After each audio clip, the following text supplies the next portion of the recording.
Se habla de crisis financiera, se habla de crisis o versus crisis global, ¿no? ¿Cómo impacta esto en las clases sociales de menores recursos? Y la otra parte de la pregunta es si se puede salir de este atolladero, que es la crisis mundial, diría yo, sin que esto impacte fuertemente en clases sociales bajas, ¿no? Porque hasta ahora no se han visto muchas manifestaciones sociales en contra de esta crisis. Yeah. Well, the impact on the lower classes is again, varies a great deal. For example, some countries are very heavily dependent upon remittances, say from the United States to Haiti.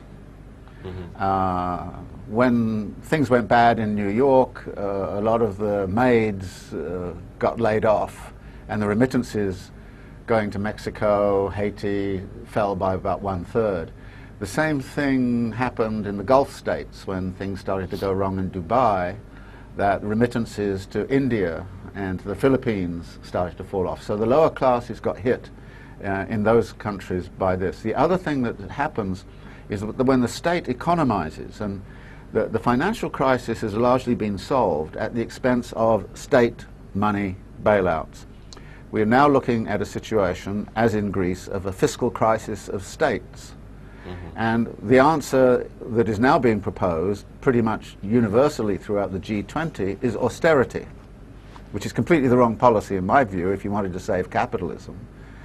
So they propose austerity. So you get, say in Britain, a set of policies now coming in which are about cutting back on social services, and there are calculations that say it's the lower income population who's going to be most severely hit. If you look at the austerity that's occurring in California, it's on public education, public health care, public services. Again, it's the poor who get hit hardest by this. So we are seeing a differential impact in which the lower classes, by and large, are being hit disproportionately. So they're bearing the brunt of the crisis. The bankers are doing fine. They're getting their bonuses back. But the poor are paying. And this is the class project that has been ongoing since the 1970s, and it continues to go on. Now, I'm kind of surprised that there's not been more public, political movement against it, but we will see. Maybe there will be some. Hubo una tendencia de los estados, fundamentalmente, bueno, en Estados Unidos y en Europa, ¿no?, de salir a salvar a esta crisis, o salir por lo menos a atenuarla, poniendo muchísimo dinero, ¿no? Mucho dinero fundamentalmente para salvar al sistema financiero. Yeah. La pregunta es esto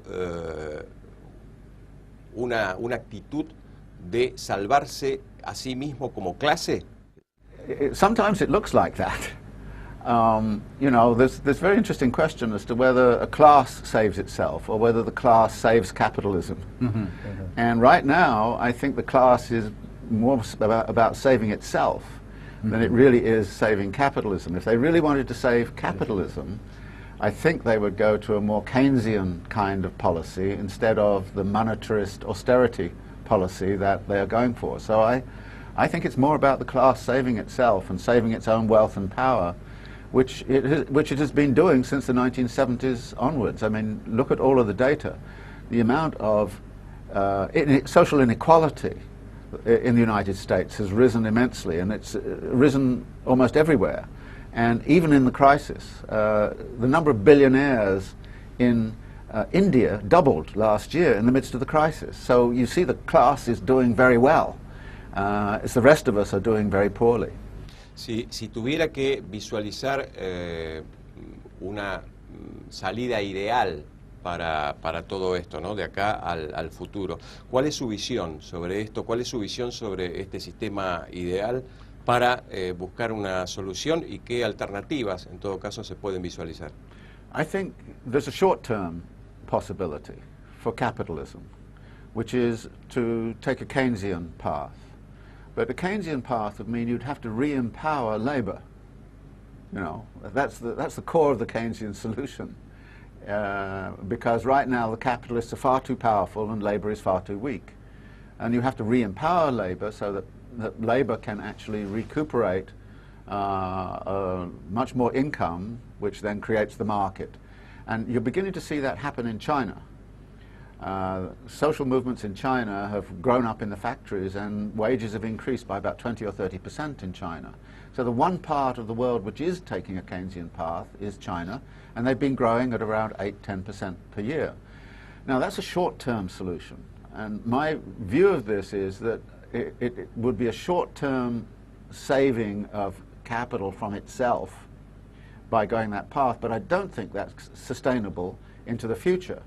The Keynesian solution, it cannot be permanent. It always was contra-cyclical, and the assumption always was you'll come out of the crisis and then you can recuperate the debt. Now, we don't actually have that possibility right now, so I think the Keynesian solution is not a long-run solution. The long-run solution has to be about trying to find some alternative way of organizing production and distribution and consumption around a different set of mechanisms other than those which are contained in free market capitalism. Muy bien. David, Harvey, le agradecemos mucho que nos haya visitado, le deseamos una muy buena estadía en nuestro país, le agradecemos también a Jorge. Jorge, no sé si querías preguntarle algo, porque además de hablar inglés, sos profesor de economía, sos economista, digo, por ahí quedó algo en el tintero que te gustaría preguntarle No, lo único a David preguntarle es acerca de, vemos con preocupación en América Latina los movimientos sociales en Europa que solamente levemente reaccionan, pero también, ya que está en América Latina, ¿cuál es la visión que tiene David Harvey sobre América Latina? Which is your vision about Latin America in this moment? Well, I think you have escaped the worst of the crisis. To some degree, I think that has to do with the reorientation of Latin America towards China and the China trade, which has grown very vigorously, which has a good side and a bad side. The good side is that as a raw material producer, you're winning. But if you think you're going to be able to produce shoes and leather goods, forget it. Your industry is going to be driven out very shortly. So I see the vision of Latin America is very difficult within the structure of global capitalism as it's emerging around the relationship to China and the reorientation from the United States. The other thing, however, is of course you have progressive governments in Latin America that are exploring different possibilities. You see it in Bolivia, you see it in Venezuela, you see it, there's a great deal of variation throughout Latin America, but I think many of us look on Latin America as a place where things can be said and ideas can be pursued that cannot be pursued elsewhere. So it's a great place to visit to get excited about new ideas and new possibilities.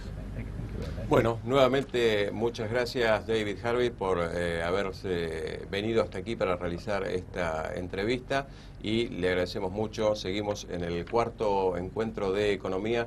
Nosotros ahora terminamos, pero seguramente volveremos a encontrarnos en otra ocasión.